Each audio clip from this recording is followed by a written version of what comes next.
when we work with the body in the same way as when we work with meditation practice in general, it's very important to have a correct view of what we're doing and why we're doing it. So I want to talk once again a little bit about the view of working with the body in meditation practice.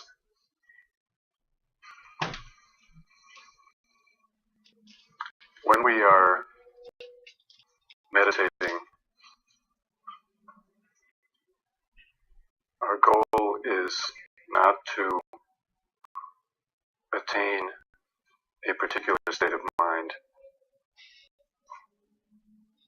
Even though when we sit down, we always have some idea of what we're looking for, and usually it's a state of peace and rest. But the actual process of meditation is making a relationship with our experience as it arises in the practice. And therefore, it's very unpredictable. We really never know what's going to happen. And the body plays a very important role in this. Depending on how we work with the body, we could be trying to cultivate some kind of ideal state, which is known as spiritual materialism. In other words, trying to develop some further home for ourselves, some further security. Or we could surrender to the process of meditation itself. And it has very much to do with how we work with our body, which way we go. If we approach our practice and we take our posture in a rigid way, and we're looking for some kind of static, immovable posture of meditation, we're encouraging a mind that is going to be dead and frozen and stuck, basically. So I know that a lot of times we have a feeling that when we sit down, we just want to kind of get into the right posture and then meditate. But that approach is actually going to deaden our meditation practice. The other approach is, the one we've been working with here, is that we begin to assume our posture as a result of exploring our own inner physical space.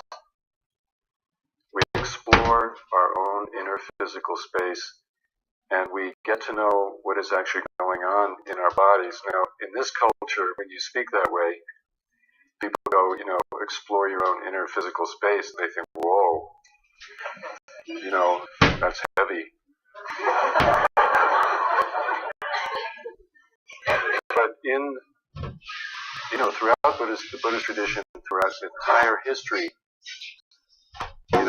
people will tell you, well, of course that's what you do. You have to begin by taking your seat and finding your energetic center and knowing your body, exploring it and discovering it. That's the whole process. And when you do it in that way, then what happens is, as we've talked about, all of the karma that is locked in our bodies begins to loosen and begins to come to the surface.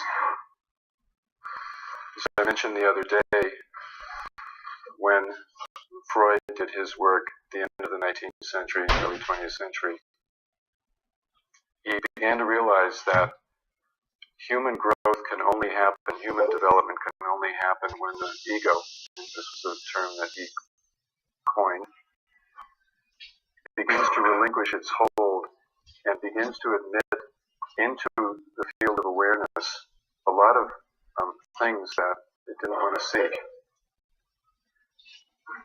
And he and later psychologists conceived of this as they called it the unconscious, and they thought of it as a dimension of the mind. It's basically up here.